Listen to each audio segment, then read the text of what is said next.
नमस्कार किसान भाइयों, इंडियन एग्री हेल्प चैनल पे आप सभी का स्वागत है। किसान मित्रों, आज की वीडियो में हम जानने वाले हैं गेहूं की फसल में जिंक खाद का इस्तेमाल हमें कब करना चाहिए, जिंक सल्फेट हमें कब देनी चाहिए, कौन कौन सी जिंक हमें देनी चाहिए। संपूर्ण जानकारी आज की वीडियो में हम आप सभी को देने वाले हैं कि हमें मिट्टी में कैसे देना है, कौन सी जिंक हमें स्प्रे करनी है, कितनी मात्रा में डालना है। पूरी जानकारी के लिए पूरा वीडियो जरूर देखिएगा। चैनल पर नए हैं तो इंडियन एग्री हेल्प चैनल को सब्सक्राइब करके बेल आइकन जरूर दबाएँ।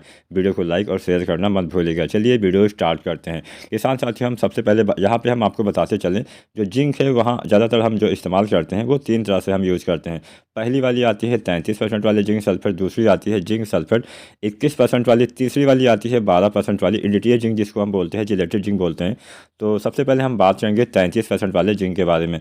तो 33% वाले जिंक अगर आप मिट्टी में देना चाहते हैं, सबसे पहले हम मिट्टी में ही देने की बात करेंगे, उसके बाद में हम बात करेंगे कि हमें छिड़काव कैसे करना है।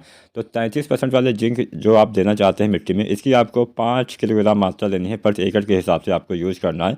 और इसके इस्तेमाल का जो किसान साथियों सबसे अच्छा समय है, सबसे अच्छा समय यही होता है कि जब आप गेहूं में पहला पानी लगाते हैं, तो पहला पानी लगाने के बाद जब आप यूरिया का इस्तेमाल करते हैं, दानेदार यूरिया का स्प्रे करते हैं, तो उसी यूरिया खाद में मिला के आपको जिंक का इस्तेमाल करना चाहिए।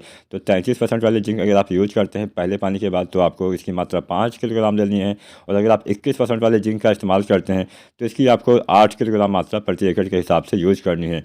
तो जो भी आपको मिले इसका इस्तेमाल आप कर सकते हैं। तो ये तो हमने जाना कि हमें मिट्टी में कैसे देना है। जब आप पहली सिंचाई करते हैं, पहली सिंचाई के बाद जो आप यूरिया की टॉप ड्रेसिंग करते हैं, उसी यूरिया खाद में मिला के आपको जिंक का इस्तेमाल करना है। हम जिंक का इस्तेमाल शुरुआत में क्यों नहीं करते हैं, क्योंकि हम शुरुआत में ज़्यादातर किसान भाई जो फास्फोरस वाली खादें होती हैं इसका प्रयोग करते हैं, जैसे आपकी DAP हो गया, जैसे आपका NPK हो गया, फिर आपका सिंगल सुपर फास्फेट हो गया। इसमें जो फास्फोरस है वो पाया जाता है। और कभी भी फास्फोरस वाली खाद के साथ में आपको चाहे DAP हो, चाहे NPK हो, चाहे SSP हो, इसके साथ में आपको जो जिंक आता है इसका इस्तेमाल नहीं करना है। कोई भी जिंक सल्फेट वाली खाद का इस्तेमाल आपको बिल्कुल भी नहीं करना चाहिए, क्योंकि दोनों तत्व खराब हो जाते हैं, आपके पौधे को ये नहीं मिल पाते हैं।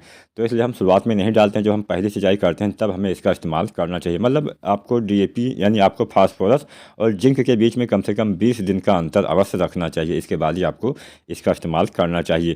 तो यहाँ पे हमने मिट्टी में तो जान लिया कि हाँ 33% वाला जिंक आपको 5 kg डालना है, और जो 21% वाला जिंक आता है उसकी 8 किलोग्राम मात्रा डालनी है। लेकिन अगर आप स्प्रे यानी छिड़काव करना चाहते हैं तो छिड़काव भी आप कर सकते हैं, तब आपको मिट्टी में नहीं डालना है।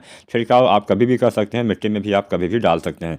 तो छिड़काव करने का भी सबसे अच्छा समय पहले सिंचाई के बाद ही होता है। तो अगर आप छिड़काव करेंगे तो आपको छिड़काव वाला जो है यानी स्प्रे आपको 2 बार करना पड़ेगा, 2 बार आपको छिड़काव करना पड़ेगा। तो यहाँ पे हम मात्रा आपको बता देते हैं। जो 33% वाले जिंक आती है इसकी आपको 750 ग्राम मात्रा लेनी है, प्रति एकड़ के हिसाब से यूज़ करना है।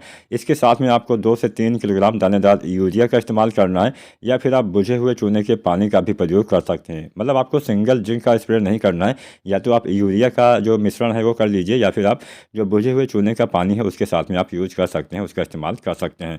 अब जो 33% वाले जिंक है उसकी 750 ग्राम मात्रा आपने ले लिया। अगर आप 21% वाले जिंक का इस्तेमाल करना चाहते हैं तो इसकी आपको लगभग 1 किलोग्राम मात्रा लेनी है, 1 किलोग्राम 21% वाले जिंक लेनी है। इसके साथ में भी आपको 2 से 3 kg जो दानेदार यूरिया आती है इसका घोल बना के आपको इसी साथ में मिला के यूज करना है, या फिर आप बुझे हुए चूने के पानी का भी प्रयोग कर सकते हैं। एक जिंक हमने और बताई थी 12% वाली। तो जो 12% वाली जिंक आती है, इडिटिया जिंक जिसको हम बोलते हैं, जिलेटेड जिंक बोलते हैं, इसकी भी आपको किसान साथियों लगभग 100 से 150 ग्राम मात्रा लेनी है। ज़्यादा मात्रा इसकी नहीं लेनी है। तो 100 से 150 ग्राम मात्रा आपको इडिटिया जिंक जो 12% वाली आती है इसका इस्तेमाल करना है। साथ में या तो आप 2 से 3 kg जो दानेदार यूरिया आती है इसका इस्तेमाल कर दीजिए, या फिर आप बुझे हुए चूने के पानी का प्रयोग कर सकते हैं। बुझे हुए चूने का पानी आपको कैसे मिलेगा ये भी हम जान लेते हैं। आपको बाजार से जो चूना मिलता है उसको ले आना है घर पे, लगभग आधा kg चूना ले आइए। उसके बाद में उसको पानी में आपको भिगो देना है। शाम को अगर आपने भिगो दिया तो सुबह तक आपको वैसे ही रखना है। सुबह उसको जो पानी बचता है उसमें निकलता है, उस पानी को आपको छान लेना चाहिए छन्नी की मदद से या फिर कपड़े की मदद से, क्योंकि अगर आप छानेंगे नहीं तो आपकी जो स्प्रे वाली पंप होता है उसमें फंस जाएगा नाजिल में। तो इसलिए आपको इसको छान लेना है, कपड़े की मदद से छान लीजिए। उसके बाद में बचे हुए पानी का इस्तेमाल आप स्प्रे के रूप में कर सकते हैं। तो बुझे हुए चूने का पानी आपको लेना है। साथ में किसान साथियों आप जिंक का इस्तेमाल कर सकते हैं, या फिर अगर आप ये नहीं कर पाते हैं तो आप जो यूरिया खाद आती है उसकी भी आपको 2 से 3 किलोग्राम मात्रा अच्छे से घोल लेना है। उसके बाद में आप छिड़काव कर सकते हैं। कोई भी तरीका आप अपना सकते हैं, लेकिन अगर आप स्प्रे करते हैं तो स्प्रे आपको 2 बार करना पड़ेगा, जबकि मिट्टी में आपको केवल 1 बार ही डालना पड़ेगा। धन्यवाद।